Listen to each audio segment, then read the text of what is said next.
Thank you, Tom, and everyone else. Guys I know here today, and maybe some of you have not met. Count it an honor to be with you. I'm coming to you from on-site workshops out here west of Tennessee, where we're on a retreat ourselves. And beautiful day here it's turned out to be in the Middle Tennessee. Well, let's talk about acceptance. What do we want to do with that? So it's obviously a big part of the 12 steps, isn't it? I love from Scott Peck. It's one of my favorite quotes. If you've ever seen Carnes' Facing the Shadow, you know it's in there. And Peck says, mental health, and I believe spiritual health, is what? What is it? It's a commitment to reality at all costs. I often think people will stop listening after the commitment to reality. Yeah, we know, we get it. And it's like, no, at all cost. What will it cost me? What will it cost you today to accept things? And think about this, which you guys know this well, the Serenity Prayer. God, grant me. I love that. It starts with vertical. God, grant me the serenity, the peace, the groundedness to just accept the things I cannot change. Another version is help me to accept the people I cannot change. And you ever tried that? Like I have with my kids or maybe a spouse or whatever else. And I'm walking in recovery, but what if my spouse is in or she won't forgive me and fill in the blank? God, grant me the serenity, the peace, the groundedness. We need that. Serenity to accept the things, the people I cannot change, the courage. This is where I got to rise strong and have the courage to change the things I can change. Now, these are some performables. These are some things I can change, right? Going to meetings, being part of Samson groups, even some of the subgroups that are out there, doing my ongoing therapy work. Everything's not just done in therapy, but community is important. To accept the things I cannot change, the courage to change the things I can, and the wisdom to know the difference between, have you ever done this? I did for so many years, still can every now and then. I'm working on crap that I can't really change, but it gives me good energy, fires dopamine. And maybe I'm not working today on some things that I can change. Also in the AA, I'm going to read this to you, and you may know this. It's the acceptance prayer in the big book of AA, Alcoholics Anonymous, the granddaddy of them all. And it says this, and acceptance is the answer to all my problems today. When I am disturbed, it's because I find some person, place, thing, or situation, some fact of my life unacceptable to me. And I can find no serenity at all until I accept that person, place, thing, or situation as being exactly the way it's supposed to be, the way they are supposed to be in this moment.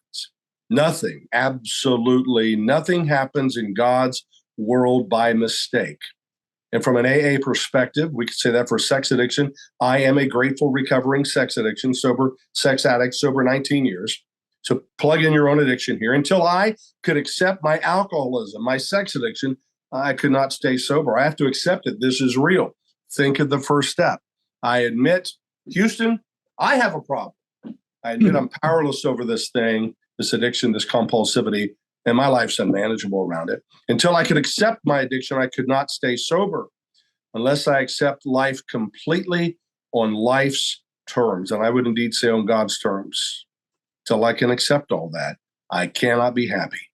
I need to concentrate not so much on what needs to be changed in the world around me as on what needs to be changed in me and in my attitude. You can find that in the AA Big Book.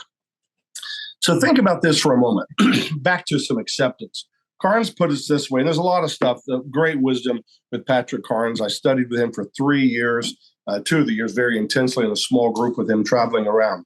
And I just loved his mind and some of the things, the data that he's observed, the practicality.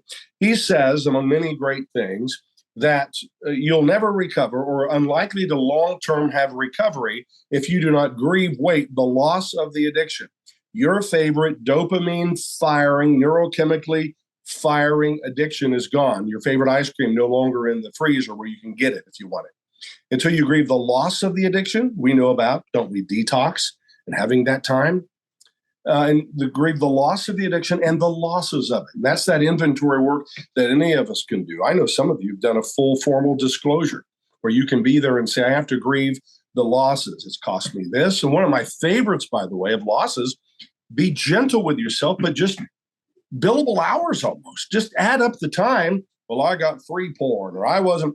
You were screwing off and squandering time in your life. I did it, man. We call it losing time even. The amount of time that I have lost, and to accept the one commodity we can't get more of, because you and I can make more money. We can get more possessions, but time's the one commodity we can't get more of. So we have to grieve the loss of the addiction and the losses of it. We have to accept this is reality, isn't it? And the impact. I do fact and impact. Some of you know me, you know I do my FIT principle. Fact. This happened to me. Impact. What did it do to me? The same sun that hardens clay softens butter. It's not what it did to somebody else. Fact, impact. Track is, what track have I been on? Addiction. What track do I want to go forward? And here's an encouraging word as you journal later after this talk, throughout the day as you're walking, which is so good, what it does to the brain, to contemplate these things and walk. Watch. Bible, redeeming the time going forward, for the days are evil, right? Redeeming the time. That's what I can accept and have a level of control over. How am I going? You've chosen this marathon this weekend. How am I going to use my time and invest in recovery going forward, redeeming the time? See, when we were acting out, me too, in my gig of acting out, that's in fantasy, which is the absolute opposite of reality, right? Heck, we were doing AI stuff before they even invented AI, seeing a freaking picture of some woman, and I did it, and then putting somebody's face on maybe your wife's friend, or come on, that bullcrap. This AI thing, I mean, it is scary, it's sobering, but many of us were creative. We're creative addicts, man. We were doing AI before that, right? Before AI was cool. So the idea of recovery and acceptance is we're denying reality, right? Or as Carnes would say, we're rationalizing things. So what we're going to do in acceptance is accept reality and move forward and get out of fantasy. And guess what? With neuroplasticity, the brain will rewire. Hey, look, Brene Brown says this: we want to orphan off parts of our story. Many guys have said that. Yeah, I'm not going to bring this in. I'm not going to tell this part of what I've done, right? I'm talking about to a therapist or coach or a friend, a fellow Samson brother, right? A Silas. Well, I'm not going to share that. And you can't really orphan off parts of your story. So Brene Brown puts it this way. Talk about acceptance. You either walk inside your story and own all of it with somebody else, like Nehemiah, life on the wall. You've got to share your story and say, I'm not orphaning off any parts of my story, or you'll spend your life walking outside your story, disconnected from who you really are and who God's made you to be, and do what? Hustle for your worthiness, right? Just hustle. It's like you're in a marathon today, not a sprint, right? And the hustling is, I'm just sprinting. Hopefully I can get somebody's approval or whatever it might be. So no more orphaning off parts of our story. We're going to embrace all of it and walk in our story. And obviously you're going to know this, but it never hurts to be reminded. How about acceptance vertically? God has accepted you. 2 Peter 2:9, but you're a chosen people. You are a royal priesthood, a holy nation, God's special possession. Psalm 27:10, though my father and mother, maybe for you, your wife right now, or ex-wife or something, though my father and mother forsake me, the Lord will receive me. He will accept me. And whatever crap you've done, maybe you're not current yet today, there's stuff even last night or this week you've done in acting out. You've been in that ritual, what I call being in your gig. You know this, but let's be reminded of 1 John 1:9. But if we confess, homologeo in Greek, it's a great word. It means say the right thing. Let's just call it, man. If you confess your sins, God is faithful and just to forgive your sins and to cleanse you from all unrighteousness. You know what? We choose the behavior and our wives and the world chooses the consequences. I get that. But vertically with God, we can clean this up. Closing thought. Comes from the movie, As Good as It Gets with Jack Nicholson. What if this is as good as it gets? It may get better, but let's accept reality today and say right now, I don't know if my wife will forgive me or if things will change, but this is what I want to do. And this is what I will do. Commit to it. So as you go forward today and you go do some journaling and thinking and contemplating, what reality or realities plural do you need to embrace or go journal about? Be gentle with yourself and say, here's some realities I need to face from my past, current going on, or fear of the future. That's acceptance. To accept what is real, spend some time journaling, thinking, contemplating. You're going to be rewiring your brain as you do it.